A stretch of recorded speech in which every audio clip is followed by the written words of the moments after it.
Venezuela, muy buenas tardes, queridos amigos, queridas amigas, bienvenidos como siempre en Buena Hora. Su servidor Mario Villegas, listo para compartir con ustedes hasta las 3 de la tarde de este día, lunes 10 de noviembre. Nuestro programa, una presentación de Agrepa, el mejor asfalto que se produce en Venezuela. Agrepa, gente seria y asfaltos de primera. Del servicio geriátrico del doctor Argenis Portillo. Consultas previas citas por el teléfono 0414-309-0806, 0414-309-0806 y de Faena, el gym que te sigue el ritmo. Vengo muy contento, amigos y amigas, no solamente por este nuevo día y por esta nueva semana, sino porque además acaba de ganar la Vinotinto Sub-17 en este encuentro que tenía con la selección de Haití. Venezuela comenzó temprano ganando 2-0, se descuidó, luego Haití la empató y finalmente Venezuela logró reponerse de este empate y ponerle 2 nuevos goles a las redes haitianas. Así que bueno, Venezuela, la selección nuestra, Vinotinto, Sub-17, ahora va a encabezar este grupo en el que también se encuentran Inglaterra, Egipto, Haití y Venezuela. Venezuela de primera. Bueno, vamos a ver hasta dónde avanza nuestra selección. Ojalá que avance hasta el final y podamos conquistar esa Copa Mundial Sub-17 de la mano de Osvaldo Vizcarrondo, el director técnico de esta selección. Amigos, hoy vamos a estar hablando de temas internacionales y de alguna manera temas que tienen que ver con nuestra realidad, pero queremos fundamentalmente hablar sobre el entorno en el que se encuentra nuestro país, visto desde el punto de vista planetario y por supuesto también que regional. Por cierto, acaba de tener lugar en Colombia una reunión de la CELAC y la Unión Europea. ¿Cuáles son los acuerdos que se derivan de este encuentro? ¿Qué impacto puede tener esto en el continente o en el subcontinente? ¿Qué ventajas, qué beneficios tiene ese tipo de encuentros, de relaciones con otros organismos multilaterales de otras latitudes, como es el caso de Europa?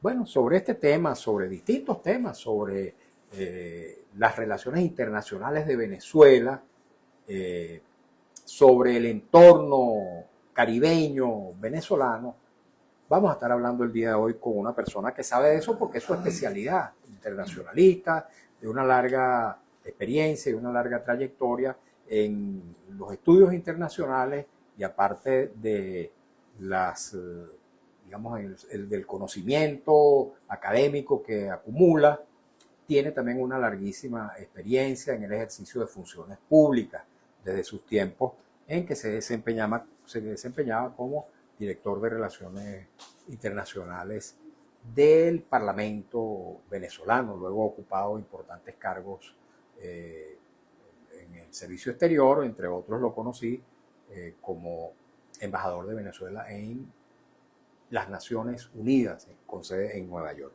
Bienvenido, Milos Alcalay. Muchas gracias, Mario. Muchas gracias. Muy contento de estar en tu programa a buena hora y al mismo tiempo compartir contigo algunas reflexiones en un mundo muy cambiante, muy distinto al que nos conocimos cuando diste esa conferencia en Nueva York, invitado por el cónsul de Venezuela, una brillante intervención, pero eso fue hace un cuarto de siglo. Así es. Y el mundo ha cambiado. Muchísimo. Y dentro de esa dinámica, pues yo creo que uno de los aspectos más importantes en el ámbito internacional y en el ámbito político general es tener la visión del tiempo en que se está viviendo.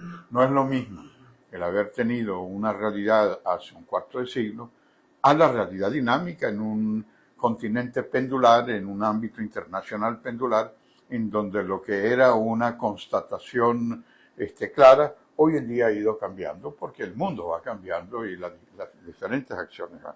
Digo todo esto porque es en torno a la cumbre CELAC Unión Europea. Quizás, no sé si me extiendo un poco, pero en algún momento toda la acción de una América Latina en donde el modelo de exportación del modelo bolivariano desde Venezuela y con el apoyo de Cuba va a difundir en el resto de América Latina, hay un momento en donde efectivamente el péndulo se orienta a lo que Fidel y Chávez estaban juntos y Fidel encontró dentro de la visión de Chávez una posibilidad de exportar un modelo. Y ese modelo permitió que posteriormente llegara Lula al poder, estaba Fernando Henrique Cardoso en el Brasil, el Kirchner se consolidara, que en el caso del Ecuador Rafael Correa llegara, que Evo Morales en Bolivia, que en Paraguay también. Entonces, bueno, hubo una especie de albanización, no de Albania, sino del ALBA. Y bueno, ahí se encontró Chávez en el año 2000. Entonces, ¿cómo acabar con la OEA? Porque la OEA estaba en Estados Unidos y Canadá. Y lo que se quería era un continente, una CELAC, sí, sin Estados Unidos, sin Canadá y muy orientada en un ámbito ideológico. Bueno, pero el péndulo sigue. Y ya Kirchner no está en Argentina, sino que está Milei. Ya Rafael Correa no está en el Ecuador. Ya en Paraguay hay un nuevo gobierno diferente. En Bolivia. Ya en Bolivia, el 8 de noviembre se posicionó el hijo de un gran amigo mío, Zamora, de Zamora, que fue un gran líder. Y bueno, y el mundo va cambiando. Y claro, cuando Petro y el mismo Lula quieren imponer una narrativa de hace 10 años, fracasan. Primero, la presencia de jefes de gobierno y de Estado fue mínima. Y segundo, lo que se quería hacer de un CELAC nuevo, que es el utilizar todo un lenguaje antinorteamericano, antiimperialista, anticolonialista. Entonces dicen, bueno, pero ahí tú tienes el continente europeo, tú no puedes utilizar un lenguaje. Es decir, la falta de conexión ha hecho la CELAC, que es producto de Chávez. Maduro es el único jefe de Estado que no ha firmado la declaración de Santa Marta. O sea, la negociación en el entorno de lo que aspiraban Petro y Lula y por supuesto Maduro no se dio. Se dio un ámbito de un documento en donde evidentemente, independientemente, para no entrar en temas controvertidos, el Caribe no es solo Venezuela. Yo recuerdo de muchachos que estudiamos por el norte de Venezuela, limita con el mar Caribe. Bueno, eso fue hace 40 años, 50 años. Hoy en día no. Hoy Venezuela limita por el norte con Aruba, Bonaire, Curazao, Trinidad, Puerto Rico y Cuba, Santo Domingo. Ese es el Caribe. De manera que no es un Mare Nostrum. Tú no puedes decir yo soy francés y el Mediterráneo es mío. No, el Mediterráneo es también de Marruecos y de Argelia y de Israel. Entonces, el ámbito del Caribe no es solo Venezuela. El ámbito del Caribe es mucho más complejo. Entonces, por supuesto, algunos de los países del Caribe se han cuidado de no ideologizar y se sacó un documento que contiene, como todos esos documentos en el ámbito de dos regiones, que no agradó porque lo que algunos querían era sencillamente una especie de panfleto de esos que reiterara una posición determinada y ese CELAC de hace 15 años, cuando se fundó, es un CELAC distinto. Este documento, según acaba de decir, no ha sido suscrito por el gobierno de Maduro. El único que salió de la declaración es Venezuela. Venezuela en la parte final, porque tú ves de repente algún estado y dice, bueno, Argentina no firma la cláusula 10, 12, Costa Rica no firma el punto número tal. Hay 3, 4 países que no firman tal punto, tal otro, porque evidentemente tienen que ponerse en un documento de consenso. En el caso de Venezuela es el único que dice, yo me salgo de la declaración. ¿A qué lo atribuye esa salida? Bueno, habrá que ver, por supuesto, si nosotros vemos la versión oficial, sacarán una carta y la han sacado de Maduro, estableciendo nuestros vínculos, la carta de Jamaica, la visión heroica de Bolívar, somos una nación zamorana, estamos contra el imperialismo, pero en el fondo se ha perdido la visión, el olfato del signo de los tiempos, que lo tenía Chávez muy bien desarrollado, muy desarrollado. Uno podía estar, yo mismo, en el inicio, yo le presenté varias veces pero Chávez tenía un olfato de saber ubicarse y de saber cómo adaptar una posición. Yo creo que 26 años después, la desprofesionalización de la Cancillería, la visión ideologizada de un Ministerio de Relaciones Exteriores, Y tú no puedes improvisar todo el tiempo porque te vas a encontrar con que la realidad es más fuerte.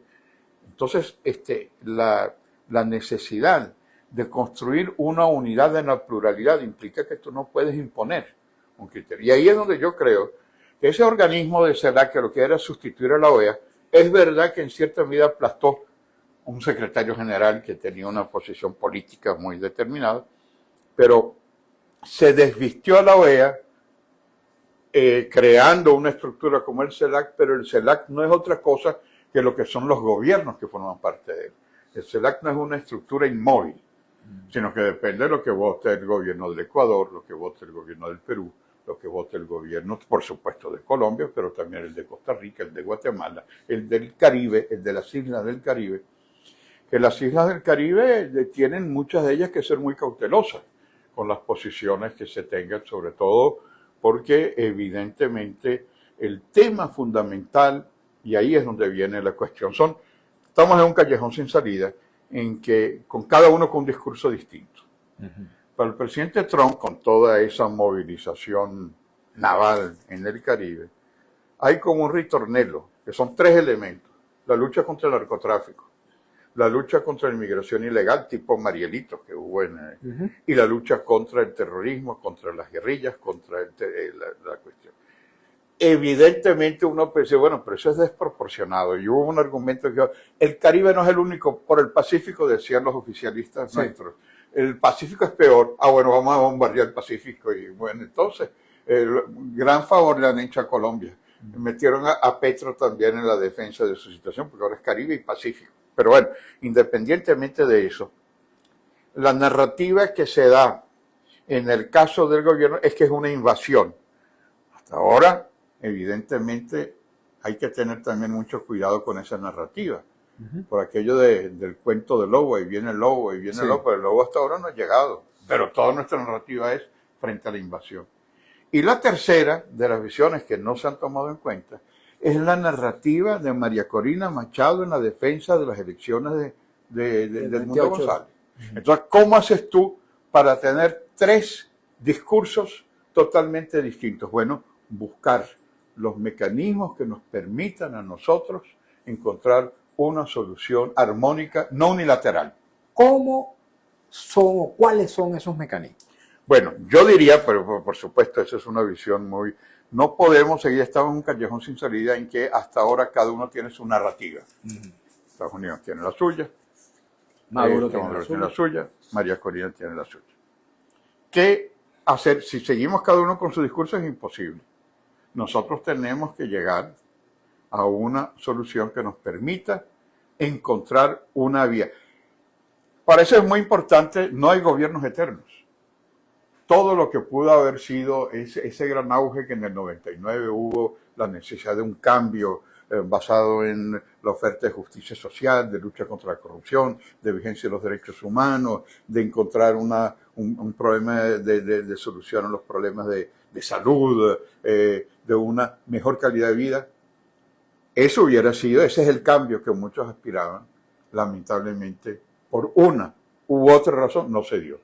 Y lo que hay en las últimas elecciones es una voluntad de cambio. Ese cambio tiene que darse en la base de que nos permita a nosotros volver a la normalización. ¿Cómo? Nosotros vivimos una experiencia sumamente importante con la política de pacificación. En el año 68, cuando 68. ganó Caldera. En 69, porque tomó posesión Caldera en marzo ya se venía 69, hablando, y fue una extraordinaria visión de hombres que yo admiré mucho y trabajé mucho, a pesar de que venía una vertiente política distinta.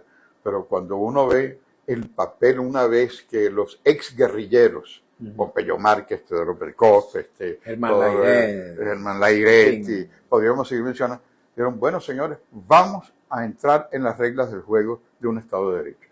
Fueron los más leales defensores de la democracia.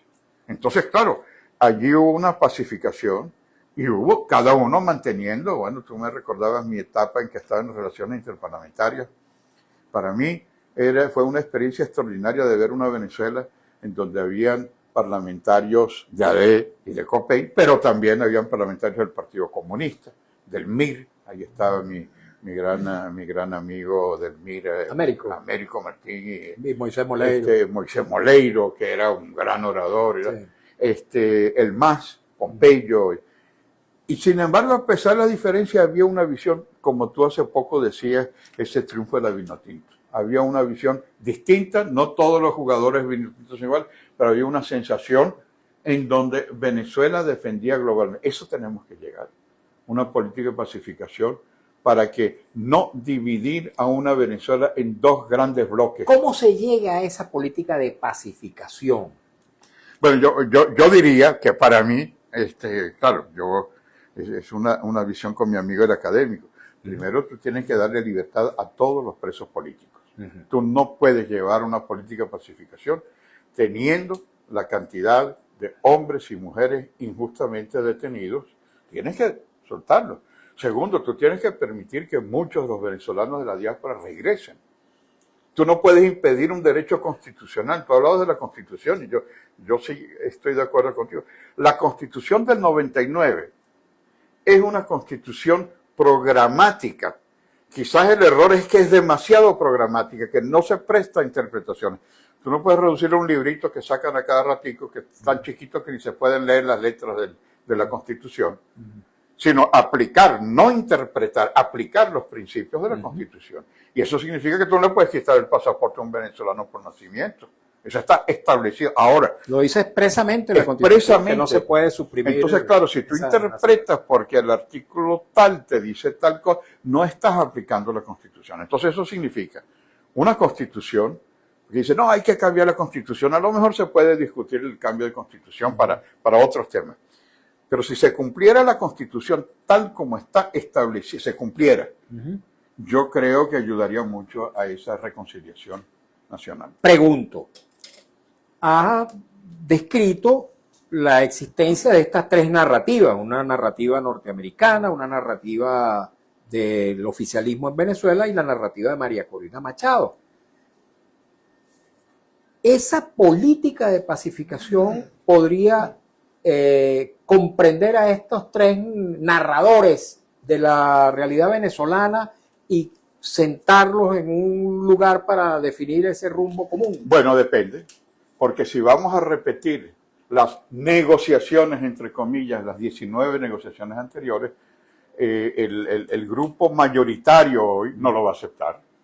¿Por qué? Porque ya hemos visto el Vaticano, Noruega, México, República Dominicana, la Internacional Socialista, la Internacional Democrática, bla, etcétera, etcétera, etcétera. Nunca se aplicaron los correctivos de una verdadera negociación, sino que hubo en cierta medida, una manipulación de esos resultados, o la ausencia de un verdadero negociador, porque un negociador no es, bueno, yo no quiero que en la delegación de la contraparte me pongan a fulano. Eso no le corresponde. No, es que no me gusta el embajador en Washington porque él fuera. Tú no puedes definir cuál es la delegación del otro o imponer una agenda tú. Tiene que ser una agenda impuesta. Ahora, ¿cuál es la agenda? Tú tienes primero, una vez que tú hayas liberado las tensiones, posibilidades de abrir en temas que tú has manejado siempre con acierto, es decir, que la contraparte tenga acceso a los medios de comunicación, que pueda plantear cuál es la alternativa y no solamente utilizar los mecanismos como una especie de radio Ruanda contra la oposición, sino que pueda también utilizar los canales del Estado y del sector privado también para poder exponer la defensa de las posiciones. ¿Qué significa en el fondo esto una transición, un cambio? Ahora, estaba viendo hace poco, cuando Chávez gana las elecciones y cuando se juramenta, o sea, hace poco por las redes, que es imposible borrarlo de la nube, primero que el que le puso la banda fue el mismo Rafael Caldera a Chávez. Claro, hubo el discurso, recibo, una constitución moribunda. Pero cuando uno comienza a saludar a todo el establishment político, saluda a Carlos Andrés Pérez, saluda a AD, saluda a Copey, saluda al MAS, saluda al MIR. ¿Qué pasó que ahora no hay esa posibilidad? Eso significa que ha habido una radicalización en la cual yo creo que uno de los temas fundamentales, no aquí en Venezuela, en cualquier parte del mundo, es cuando un líder político debe entender que a pesar de tener fuerza, porque no es cierto que no tiene fuerza, pero ya no es la fuerza mayoritaria. Cuando un político tiene que decidir la oportunidad, bueno, yo me retiro en un momento en que puedo darle la banda presidencial al otro y prepararme en un péndulo para regresar y no salir hasta el último momento. En Argentina, por ejemplo, una de las cosas, hay que ver lo que fue la campaña Milei contra la Kirchner. Hoy está. Y bueno, y uno ve cómo la Kirchner le ponía la banda presidencial a Milei.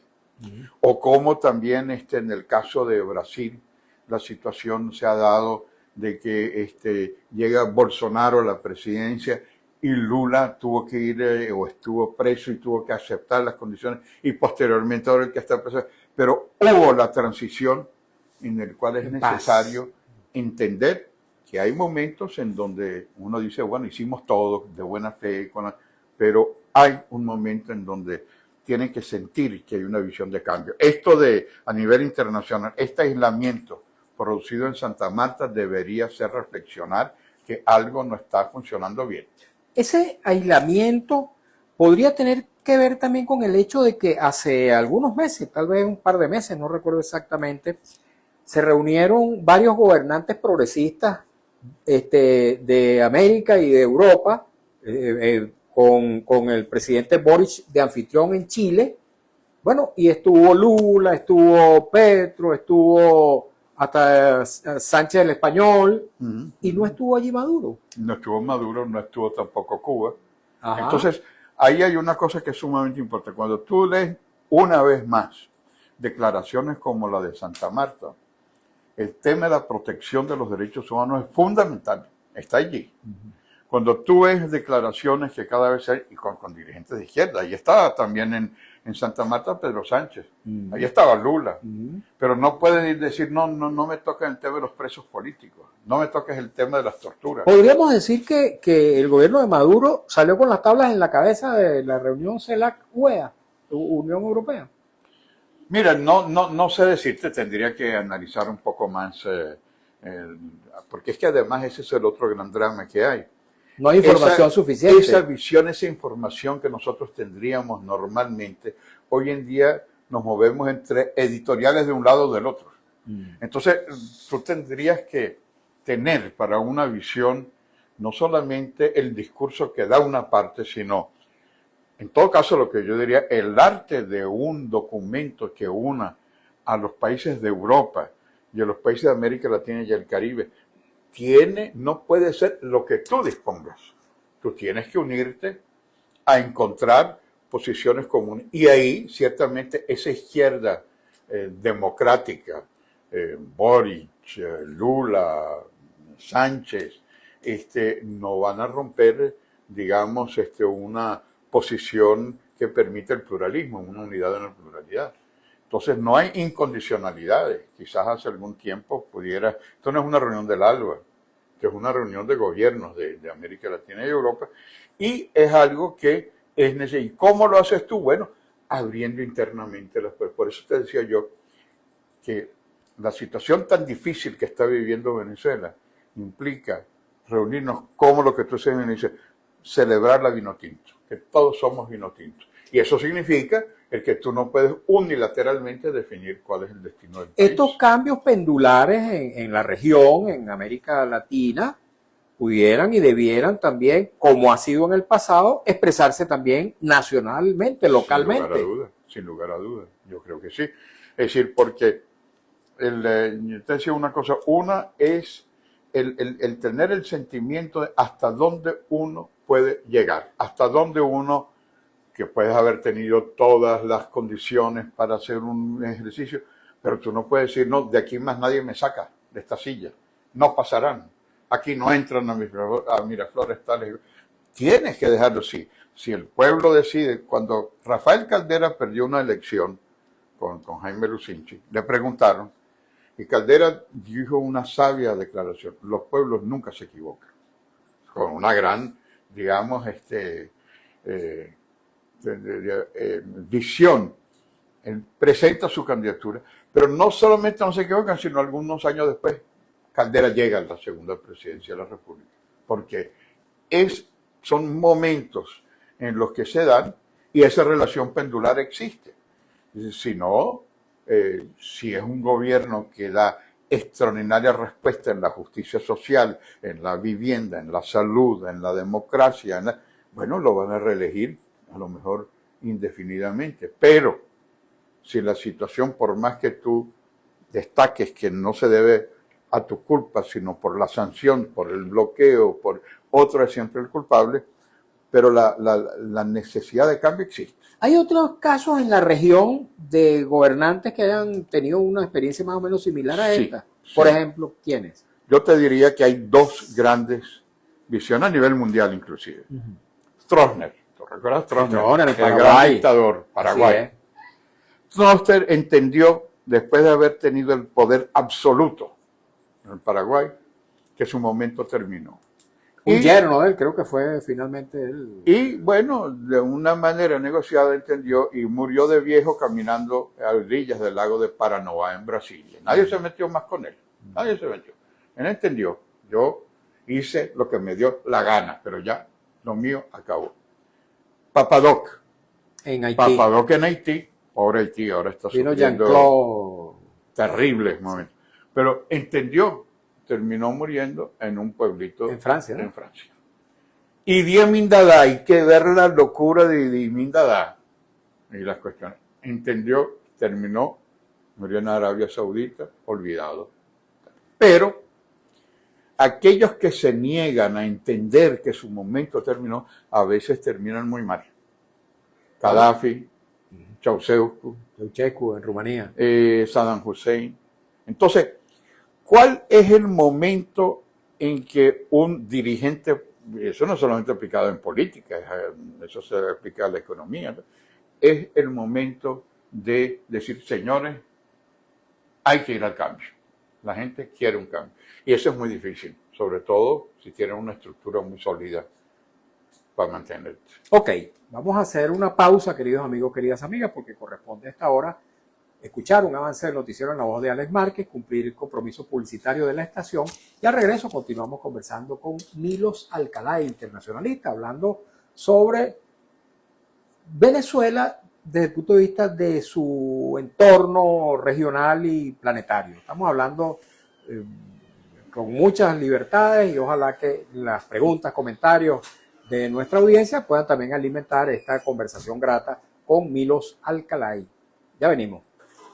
Aquí continuamos un rato en las redes, tanto de la radio como las mías. Hablemos un poquito de Milos Alcalá, rápidamente. Milos Alcalá. ¿Quién es Milos Alcalá para quienes no te conocen, Milos? Bueno, ¿qué te puedo decir? Yo diría que soy un diplomático de carrera heterodoxo. ¿Por qué soy un diplomático de carrera heterodoxo? Porque entro en la Cancillería de la mano de Aristides Galvani, mi maestro, a quien yo admiro muchísimo. Y me ha permitido pues seguir adelante el ámbito, cuando ya estaba feliz porque era el secretario privado de Galvani, él me dice que tiene que ir a estudiar y me envió a París y fue una experiencia fabulosa en el Instituto de Estudios Diplomáticos. Regreso y posteriormente dice, no, tienes que estar en el ámbito internacional, en la parte formativa, y acompañó a Galvani, Luis Herrera, secretario general, Napoleón Duarte es presidente de la OTCA, Patricio Erwin es primer vicepresidente, Osvaldo Hurtado es segundo vicepresidente, Vinicio Cerezo es tercer vicepresidente de la OTCA. Cada uno de ellos estaban caídos. Luis Herrera había perdido el Radio City, salía de la cárcel Osvaldo Hurtado del Ecuador, Patricio Erwin estaba en la época de Pinochet perseguido. Pero paulatinamente, hombres de esa dimensión lograron cada uno ser presidente de sus países. Luis Herrera en Venezuela, Napoleón Duarte en El Salvador, Vinicio Cerezo en Guatemala. Entonces fue una experiencia extraordinaria. También tuve la experiencia heterodoxa de después estar en el ámbito de relaciones interparlamentarias con Godofredo González, propuesto por Godofredo, pero apoyado por Acción Democrática, por Leandro Mora.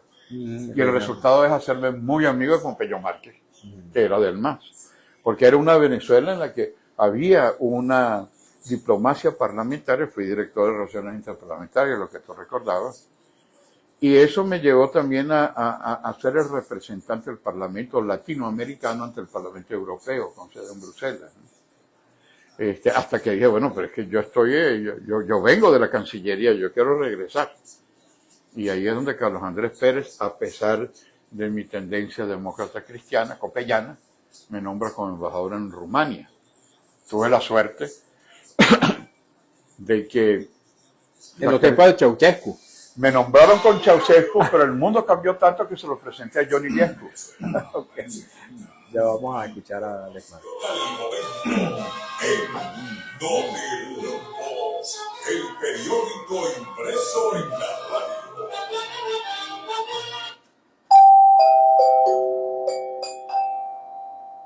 Notirumbos informa el secretario general de la Organización de Estados Americanos, Albert Ramdin, afirmó que Venezuela tiene un problema de gobernanza y legitimidad, por lo que consideró necesario clarificar la situación en el país. Notirumbos informa, el presidente de Estados Unidos, Donald Trump, amenazó hoy lunes a la BBC con una demanda de por no menos de $1.000 millones si no se retracta para el próximo viernes de las declaraciones difamatorias en contra suya, tras la polémica suscitada por la edición de un documental sobre el asalto al Capitolio en enero del año 2021. Aquí hay una para Corpoelec.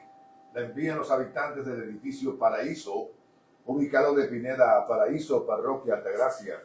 Indica que los bajones de luz son terribles, los cuales han quemado neveras, televisores, microondas, sin contar la maltratada bomba de agua. Y pare usted de contar, Corpoelec debe asistir con urgencia a estos vecinos. Informó Notirumbos. 2:32 minutos, hora Rumbos, la emisora de Venezuela.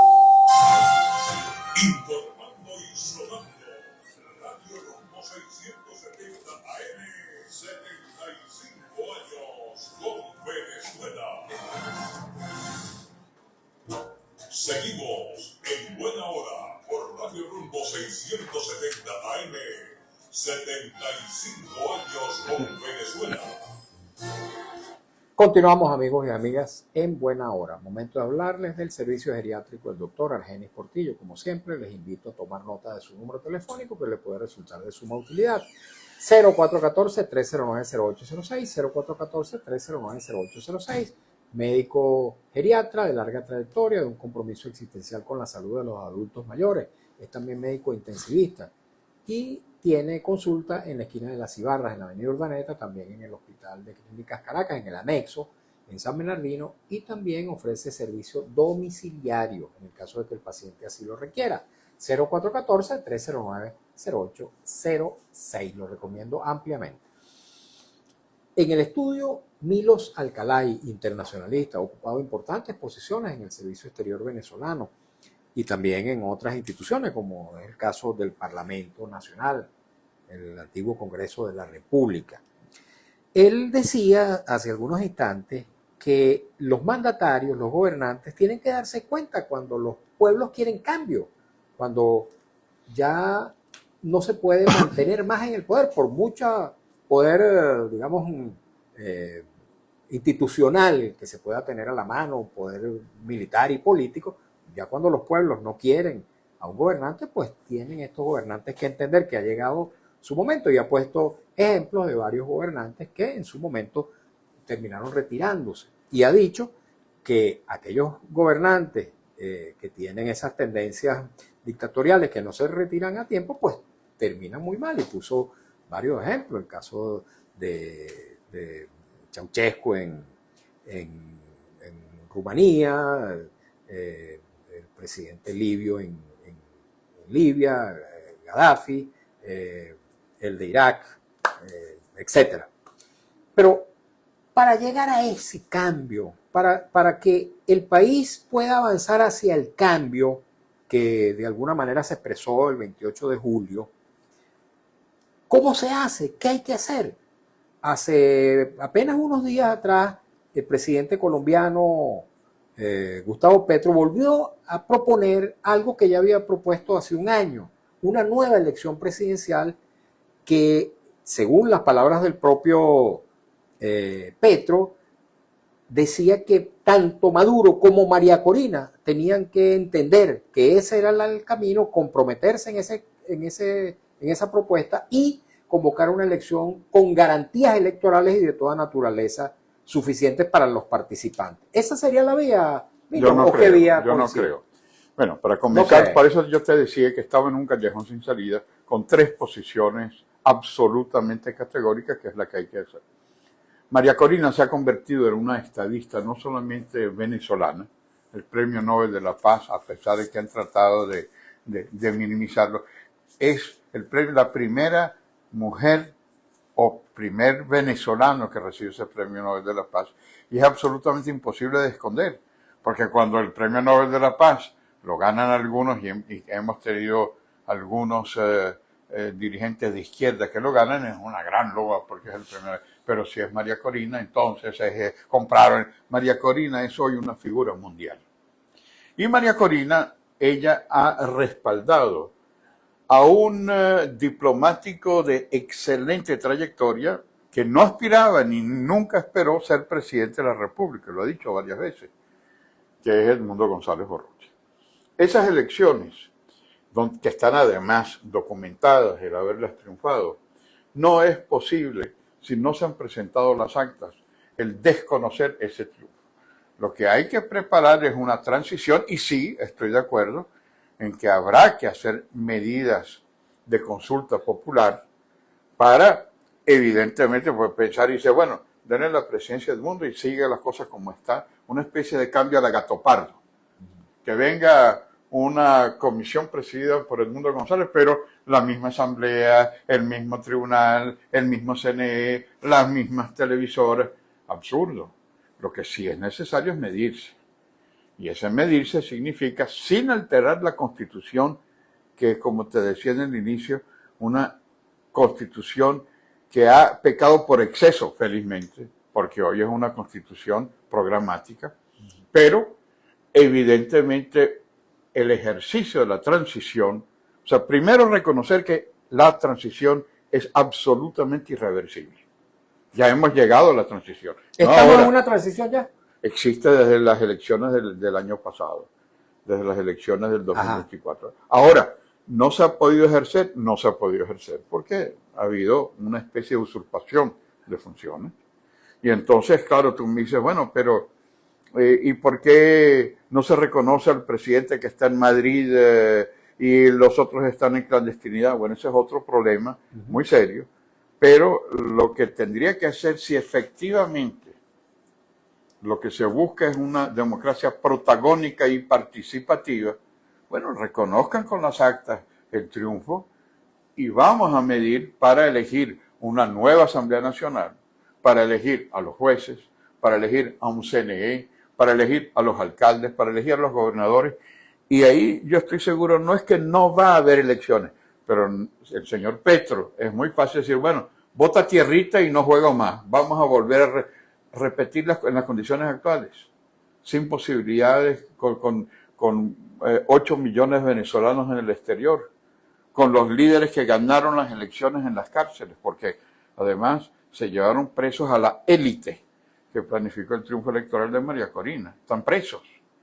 Podría mencionar este nombre. Es un escándalo el tener tantos presos que eran los que triunfaron. Con una María Corina en clandestinidad, ¿cómo vas a tener tus elecciones en esas condiciones? Bueno, él dice que una elección con garantías, dice. No te digo aquí, ¿con qué garantía?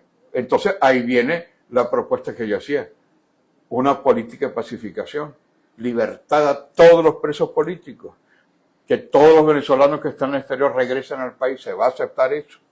Van a eliminar todos los mecanismos de presión a nivel de las Fuerzas Armadas para que sean profesionales y no ideologizadas. Es decir, si se dan esas condiciones previas, yo sí creo que se puede. Pero lo que le diría a Petro es que las elecciones tienen que darse. ¿Para qué? Para que esa transición que ya se optó, hay que darle entonces también a los nuevos actores políticos, llámese del gobierno federal o del gobierno descentralizado la posibilidad de que se escoja en libertad, en campaña, en visión, con la ventaja, creo yo, que una de las cosas más importantes para la Venezuela de mañana, pensando, bueno, nosotros ya no estaremos, yo no estaré en eso, pero dentro de la Venezuela, dentro de 25 años, Venezuela tiene que crear condiciones de confianza, lo que en Naciones Unidas se llama el confidence building, el construir confianza.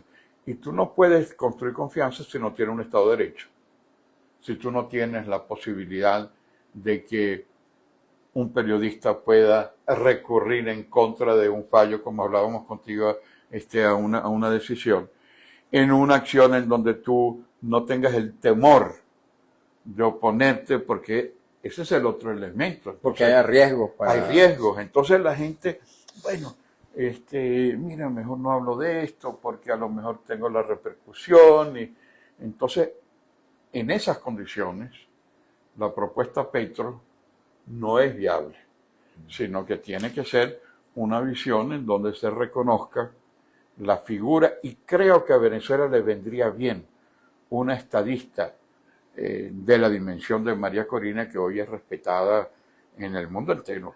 Ha sido una luchadora valiente, ha sido una luchadora reconocida, y creo que, bueno, cuando uno ve, por ejemplo, las respuestas, me recuerdan mucho a la América Latina que prometía, los discursos de un Fernando Enrique Cardoso, o de un Eduardo Frei Padre, o de un Sanguinetti, o de un Belisario Betancourt, o de un Aristides Calvani, de un Rafael Caldera, de un Rómulo Betancourt, en donde veías la dimensión de estadistas que hacían que, inclusive algunos europeos decían, caramba, pero qué visión de una América Latina, de construir una unidad en la pluralidad, que es lo que se decía. Había gobiernos de izquierda, habían gobiernos de derecha, pero la búsqueda de la democratización, también tuvimos experiencias terribles, militaristas de extrema derecha y militaristas de extrema izquierda, y ese tampoco era el rumbo. La visión de estadistas, y yo creo que una mujer de la talla de María Corina nos daría a nosotros posibilidades de una Venezuela que pueda, porque necesitamos mucho respaldo internacional. ¿Por qué dice de María Corina y no Edmundo González? Bueno, porque yo te diría lo siguiente: Edmundo González, que es mi amigo, a quien respeto, es un hombre que llega a la presidencia, es el presidente electo, sin lugar a dudas. Tienes razón, tendría que referirme al binomio. Cuando hablo de María Corina Machado es porque ella está aquí en Venezuela, clandestina, pero está aquí en Venezuela, dando la pelea. Y es la que ha tenido el reconocimiento a nivel mundial. Ahora, eso es un binomio, no es María Corina versus Edmundo, o Edmundo, que han tratado también con una especie de neoalacranato de separarlo, decir, no, tú eres el presidente, tienes que retirarte porque la radical, no. Edmundo González además tuvo la clara visión de que ese es un binomio. Entonces, cuando yo hablo de María Corina, estoy hablando, por supuesto, del binomio con Edmundo. Y cuando te decía la transición es reconocer a Edmundo González como presidente. Este proceso que imaginas, Milos, que arrancaría, según lo has planteado, con un proceso de pacificación, con una política de pacificación, podría ser adelantado teniendo al frente en el Mar Caribe este despliegue militar norteamericano, porque muy probablemente el gobierno, lejos de flexibilizar su política a lo interno, se escuda en el hecho de que esa presencia militar norteamericana está amenazando al país. Sí, por eso te decía que son tres narrativas distintas, ¿no? Para los Estados Unidos, por lo menos lo que dicen, sí, que es el narcotráfico, son los tres elementos que lo rodean. Pero ha dicho esta semana, creo que fue Elliot Abrams, si mal no recuerdo, que ese despliegue militar excede los objetivos meramente del narcotráfico. Es decir, que hay algo más, dice Elliot Abrams. Puede ser. Mira, ahí entramos en el terreno de la especulación y yo no quisiera especular. Lo que sí te puedo decir es que la utilización militar no es solamente en el Caribe. Trump lo ha utilizado en Washington. para acabar con la delincuencia común, que no es muy clásico. Trump lo ha utilizado en California para también acabar con una serie de problemas de tipo no normalmente atribuible a lo militar. Y Trump ha sido muy cauteloso en no decir ni sí ni no, ni todo lo contrario en el ámbito de la proyección. Pero lo que sí ha dicho, cuáles son los tres elementos. Entonces, si efectivamente, y es un poco lo que yo creo que ha irritado un poco la visión de algunos de los sectores con la declaración de Santa Marta. Dice, no, tenemos que luchar contra el narcotráfico, porque muchos de los países del Caribe, donde están la base extraordinariamente grande militar norteamericana, tendrían que quejarse igual que nosotros. Quien no la debe, no la teme. Entonces, ¿y por qué esa presencia militar en el Caribe no genera reacciones más fuertes de los otros ribereños del Caribe? Sino que ven y dicen, bueno, no estoy de acuerdo con que se bombardeen las lanchas, porque tal, pero menos mal que me quita de encima el problema de la inmigración ilegal, o me quita el problema del narcotráfico, o me quita el problema del Hezbollah y del Hamas. Entonces, no te creas que todo el Caribe está, y esa es otra lectura que hay que dar. El Caribe no es Mare Nostrum. El Caribe es una comunidad que ha ido estableciéndose en el ámbito. ¿Y cómo luchar eso? Es decir, bueno, si nuestro problema son esos tres problemas, porque hay sectores que se han privilegiado de algunas ventajas, bueno, si existen, hay que eliminarlos.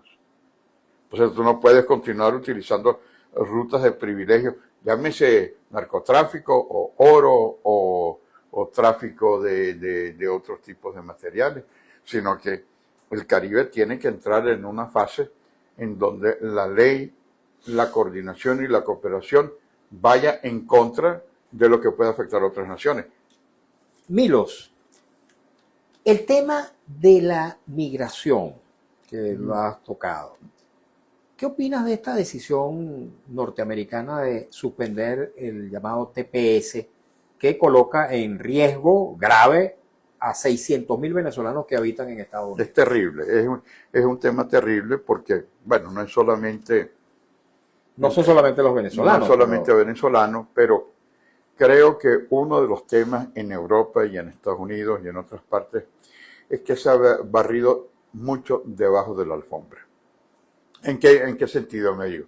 Hubo mucha irresponsabilidad, mucha manipulación política también, con corrientes que trataban de desestabilizar el Islam, por ejemplo, en Europa, o algunos de los movimientos. Tú no puedes impedir que un país pueda reglamentar la presencia de los no nacionales. Y tienes que cumplir las condiciones. En el caso nuestro, Venezuela, que ha sido un país de una generosidad infinita, con los brazos abiertos, nuestros padres, los tuyos, los míos, pero también cientos de miles de portugueses, de españoles, de italianos, de gente del Medio Oriente vinieron a Venezuela como tierra de gracia, recibidos extraordinariamente bien de las más diferentes religiones, en un microcosmos. Pero para entrar, no es que entraron porque me da la gana ir a Venezuela. Tenían que cumplir con las condiciones muy generosas que establecían los gobiernos venezolanos en cuanto a visa. Exigían visa, no es que tú entrabas porque te da la gana, no entrabas por las brechas. Eran situaciones a veces muy difíciles las que tuvo la inmigración, pero fue recibida extraordinariamente bien, pero también cumplieron con el mandato legal de legalizarse, y los hijos de esos inmigrantes y el amor de ellos hacia Venezuela fue infinito y nos los han trasladado a los hijos, ¿no? El amor hacia Venezuela. Entonces, pero tú tienes que amar al país, no estar en contra del país. Y hemos visto que muchas veces lo que se está viviendo es como una especie de visión, lo decía muy bien la primera ministra italiana, es que si quieres ser italiano tienes que querer a Italia. Tú no puedes trasladar tus costumbres de un país norafricano o de Afganistán y hacer de Italia, de Francia o de Venezuela lo que tú hacías en tu país. ¿Y estos 600.000 venezolanos no quieren a los Estados Unidos?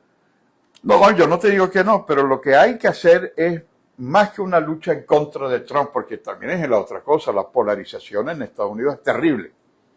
Es decir, hasta en el pasado habían políticas bipartidistas que resolvían de manera bipartidista un problema tan grave como ese. Hoy no.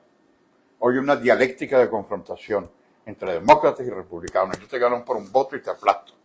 Entonces, claro, no nos ayuda a nosotros, porque mientras los demócratas y los republicanos se pelean, entonces esto lo hizo Biden, entonces yo tumbo lo de Biden.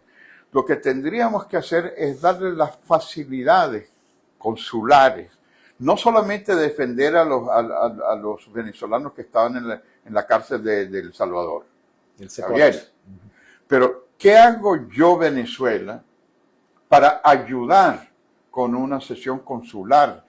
Decirle, bueno, ¿cómo haces tú para reglamentar? ¿Tú quieres quedarte en Estados Unidos? Bueno, las condiciones son estas, hace falta una fe de vida, el cónsul te la da, hay que buscar, no solamente aquí... No hay relaciones ni diplomáticas. Bueno, por eso es que la transición es necesaria.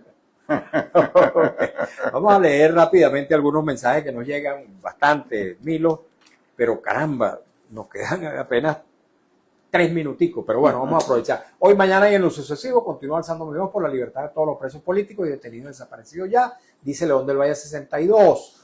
Mirna Johnny, saludos Mario para ti y tu programa y cordial saludo al apreciado Milos Alcalay. Sin duda son muchos y agolpados cambios de los que no escapa América Latina y el Caribe. León del Valle 62, Venezuela con peso importante dentro de los tableros continentales, movidas necesarias que deben convertirse en un ganar-ganar. La libertad es el camino. Mario, bendecida semana y camino para ti. Igualmente a nuestra asidua participante León del Valle. Méndez Reinaldo 761, ¿qué opina el invitado de la eliminación del TPS a los venezolanos? Mucha gente en Venezuela vive de los que le envían sus familiares en Estados Unidos. Alexis Ramírez 4063, excelente invitado. Amílcar Morú, buenas tardes Mario y al señor invitado Milos. Saludos, gran internacionalista, bendiciones. Amílcar Morú, disculpa Mario, que no es el tema, pero ganamos 4-2 contra Haití, gracias. Bueno, ya lo comenté arrancando el programa. Mirna Johnny, mi estimado Milos, la pataleta diplomática, no sé a qué se refiere. Méndez Reinaldo 761, comparte el invitado con las políticas e ideologías de intervención de María Corina Machado. Bueno, mira, ahí tengo grandes amigos, Mirna, una gran internacionalista.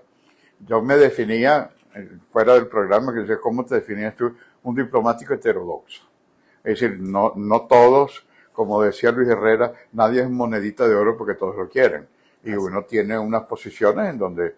Pero yo creo que en términos generales todos coincidimos que Venezuela tiene una necesidad de cambio, de transformación, y que tenemos las posibilidades para llevarlo adelante. Tenemos gente extraordinariamente capaz. Cuando uno ve estos jóvenes que ganan la Vinotinto, pero que ganan también los directores de orquesta de Europa, cuando uno ve en los ejercicios de Naciones Unidas jóvenes, con toda la crisis educativa, que ganan los mejores premios. Bueno, Venezuela tiene futuro y vamos a triunfar con una Venezuela de todos y para todos. Bien, muchísimas gracias Milo. Se nos quedaron muchos mensajes en el tintero, pero bueno, lamento mucho no haber tenido la posibilidad de leerlos como lo hago habitualmente. Me dispensan, queridos amigos, queridas amigas. Hemos trabajado para ustedes con mucho cariño, como siempre, en la dirección de Radio Rumbos, Elsa Siciliano, en la jefatura de prensa, Luis Alberto Albornoz, en los controles, Sabino Fernández, en la lectura de las informaciones, Alex Márquez, en las redes sociales de Radio Rumbo, Marco Rivera, frente a los micrófonos, su servidor Mario Villegas con B de Venezuela, nuestro programa, una presentación de Agrepa, el mejor asfalto que se produce en Venezuela, Agrepa, gente seria y asfalto de primera, en el servicio geriátrico el doctor Argenis Portillo, consulta previa cita por el teléfono 0414-309-0806 y de Faena, el gym que te sigue el ritmo. Tenga todos y todos muy buenas tardes.